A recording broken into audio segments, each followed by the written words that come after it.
12 जून 2025 air India की flight VTANB Ahmedabad airport से उड़ान भरती है।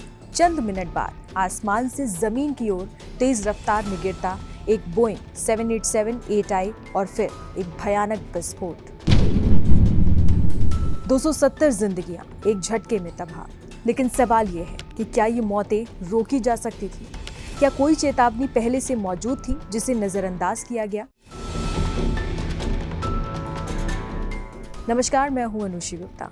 हादसे के बाद जब एयरक्राफ्ट एक्सीडेंट इन्वेस्टिगेशन ब्यूरो यानी कि AAIB ने जांच शुरू की तो जो सामने आया वो किसी तकनीकी खराबी से ज्यादा एक लापरवाही की दास्तान बन गया है।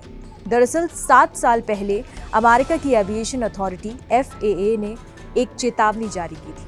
बोइंग विमानों में लगे फ्यूल कंट्रोल स्विच के लॉकिंग फीचर में खामी थी। स्विच डिसएंगेज हो सकता था, यानी उड़ते विमान में अचानक फ्यूल सप्लाई कट हो सकती थी। 17 दिसंबर 2018 को FAA ने इस खामी पर एक स्पेशल बुलेटिन निकाला, मगर ये बुलेटिन सिर्फ एक सलाह था, कोई जरूरी दिशा निर्देश नहीं। और यहीं से शुरू हुई लापरवाही की वो चेन रिएक्शन जिसका अंत 2025 के क्रैश में हुआ। ना बोइंग ने इस सिस्टम को अपडेट किया, ना एयर इंडिया ने इन पुर्जों की जांच जरूरी समझी। AAIB की रिपोर्ट में साफ है, जिस पार्ट पर सवाल था वही पार्ट क्रैश हुए प्लान में भी लगा हुआ था। ये वही पार्ट था 4TL8373D, जो बोइंग के कई मॉडलों में सामान्य रूप से इस्तेमाल होता है, मगर इसके लॉकिंग फीचर पर कभी गंभीरता से काम ही नहीं किया गया। रिपोर्ट बताती है कि VTANB के थ्रॉटल कंट्रोल मॉड्यूल को 2019 और फिर 2023 में बदला गया, मगर जो असली खामी थी फ्यूल कंट्रोल सिस्टम से जुड़ी, उसकी तरफ किसी ने देखा तक नहीं।